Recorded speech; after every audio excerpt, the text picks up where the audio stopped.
this is something we kind of covered, earlier about the whole, again, another band, they have hits and so on and so forth, but it's the sniping over who gets to use the name and all that other stuff. Okay.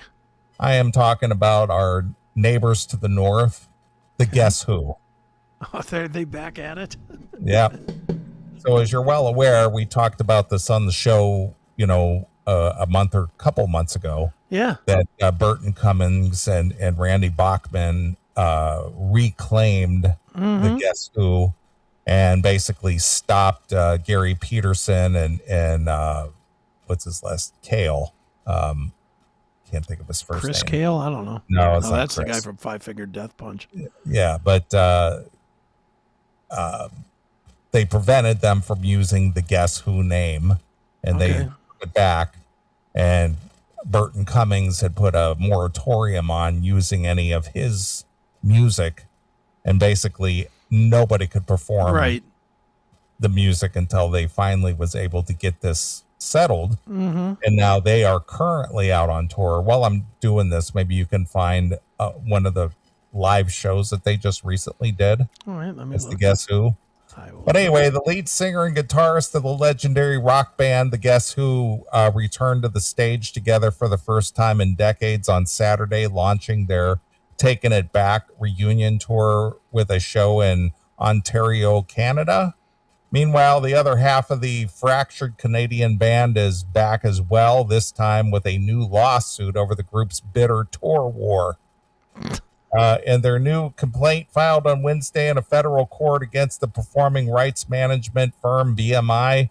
Guess Who founding drummer Gary Peterson and founding bassist James Kale, JJ Kale, that's who it is, claim they suffered millions of dollars in losses when the lead singer and songwriter Burton Cummings, who owns the publishing rights to the Guess Who's biggest hits, including American Woman, These Eyes, and No Time, went nuclear 2 years ago and terminated his entire performing rights agreement with BMI. Wow. See, so they're claiming millions of dollars lost. I don't believe that. I don't believe that at all.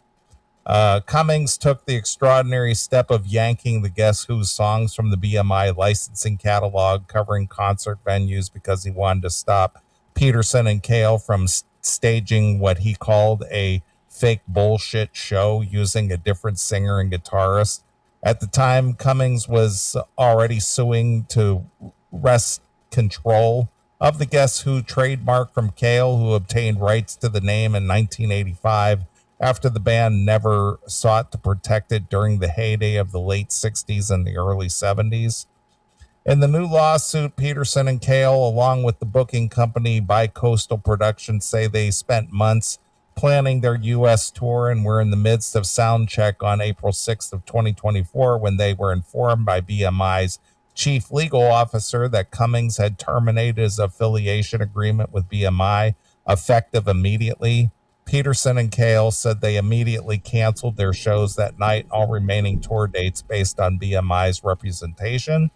Peterson and Kale now contend that BMI misinterpreted the termination effect date. They argued the agreement almost certainly remained in effect during a notice period that had not yet expired, meaning that their concerts did not need to be canceled. Contrary to BMI's misinformation, a copyright holder cannot simply provide notice to the termination of rights effective immediately in such a manner that would force the cancellation of all the concerts that have already been planned, organized, and promoted, the lawsuit states. So they basically said that they would have had a grace period there. Okay. And that's what their argument is. And they lost millions of dollars over it? Millions of dollars in revenue because they didn't get to go tour. Sure they didn't. Alternatively, the lawsuit argues that in the termination truly took effect immediately, then BMI's licensing system is fundamentally flawed, allowing rights holders to revoke permissions at will. The plaintiff said that they invested significant time and money because they relied on BMI's blanket license to venues which permit the live performances of any song in the organization's catalog. Without that reliability, the lawsuit suggests performers may be better served negotiating directly with the publisher, as film and television producers do when they're securing music rights. So instead of going through a collection agency, it's like, hey, can I use your song? Right. Instead of going through the publisher. That's funny. The lawsuit filed in federal court in Manhattan accuses BMI of breach of fiduciary duty, negligence, misrepresentation, intentional interference with contractual relations, and fraud. It seeks compensatory damages estimated at several $1 million to be determined at a trial, as will a punitive damages based on what is described as BMI's willful, oppressive, fraudulent, and malicious conduct. BMI did not immediately respond to a request for comment on Tuesday. That's funny. All right, there's not much out here about these guys playing. Apparently, all those people that went to this thing were 80 years old and only had flip phones or something, because there's really not this. I found this in one other video, and I think this is put out by the band as like a sales pitch. Okay. Because I thought I'd seen something out online there, but who knows? I looked. Well, look, we'll play this and then we'll see if we can't find something else. But all right. Let's see. Here we go.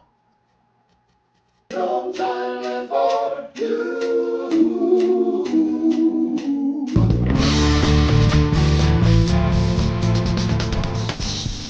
this isn't.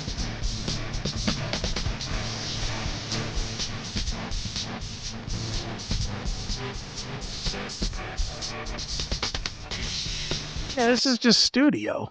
Yeah, it just sounds like studio release. Yeah. You don't see Guess Who in Ontario, Canada you said last Ontario? Saturday? Well, I'll just look up Ontario. Guess Who Ontario live. Let's see. All right, here we go. I just didn't see it. No, it's tickets. The fuck. I did click that. Reunion set list. Guess Who announce. Guess Who concert is this? See, this is tickets. These are links to tickets. Thank you, everyone who joined us for the first show. Maybe this will work.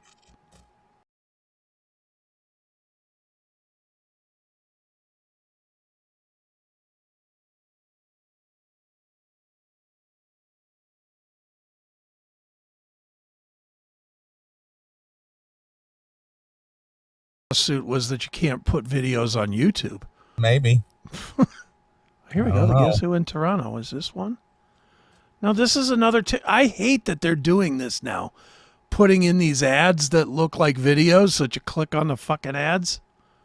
These are all ads. Is this it? No, see, this is an ad again. Oh, these cunts.